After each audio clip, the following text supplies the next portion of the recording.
भेदभाव और रंग द्वेष के जो कड़वे अनुभव महात्मा गांधी को दक्षिण अफ्रीका में हुए थे, वो आगे चलकर उनके जीवन उद्देश्य का मूलाधार बने। अपने साथ हुए अपमानों से उभरकर उन्होंने वहां के भारतीयों को पीड़ा से अवगत कराया, जो दशकों से नस्लवाद से जूझ रहे थे। वर्षों की वकालत, अहिंसा तथा शाकाहार के प्रयोग और टॉलस्टॉय जैसे महानुभावों से हुए संवाद ने भी बापू के मन में सत्याग्रह की सोच को सींचा।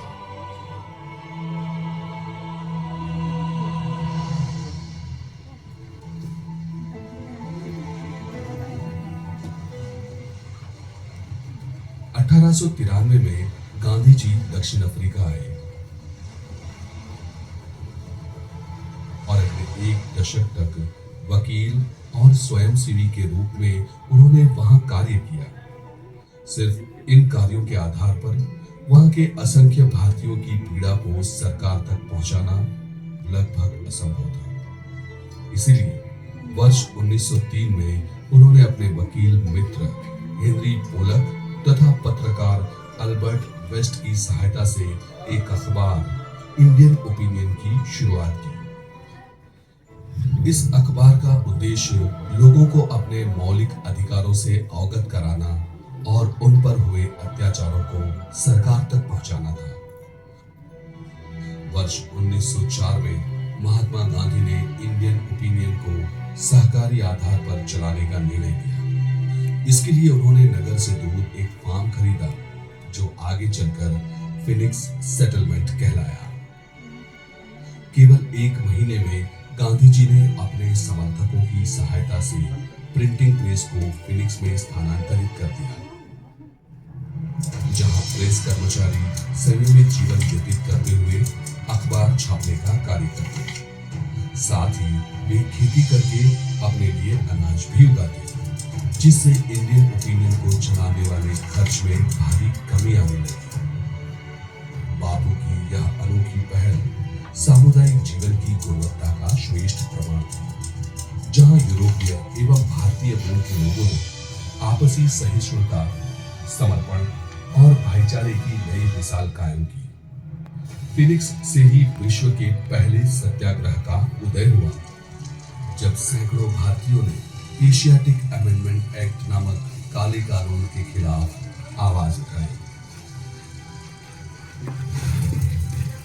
के आदर्शों से प्रभावित हरमन कालेनबाख ने उनके नस्लवाद के विरोध का समर्थन करते हुए जोहानिसबर्ग की अपनी 1100 एकड़ की भूमि समर्पित कर दी। इस भूमि पर वर्ष 1910 में महात्मा गांधी ने टॉलस्टॉय आश्रम की स्थापना की।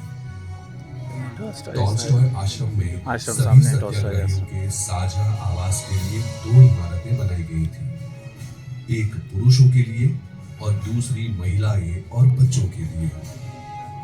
खेती के लिए एक बड़ा भूभाग निर्धारित किया गया, जिसके साथ एक विद्यालय और सुधारी तथा जूते बनाने जैसे कौशल सीखने के लिए एक कार्यशाला निर्मित की गई। टॉलस्टॉय आश्रम में सत्याग्रही एक अनुशासन पूर्ण दिनचर्या का पालन करते थे, ताकि उनमें भौतिक वस्तुओं के प्रति अलगाव उत्पन्न हो सके।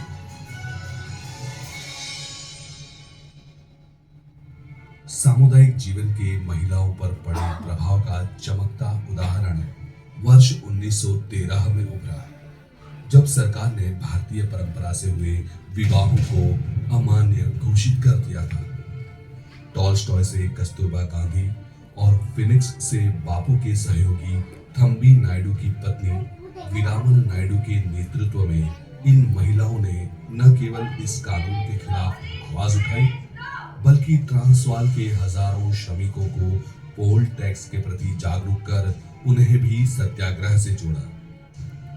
देखते ही देखते 20,000 से अधिक सत्याग्रही इस अभियान से जुड़ गए, जिससे स्थानीय अर्थव्यवस्था पूरी तरह ठप पड़ गई और पहली बार अहंकारी सरकार को सत्याग्रह की शक्ति का एहसास हुआ।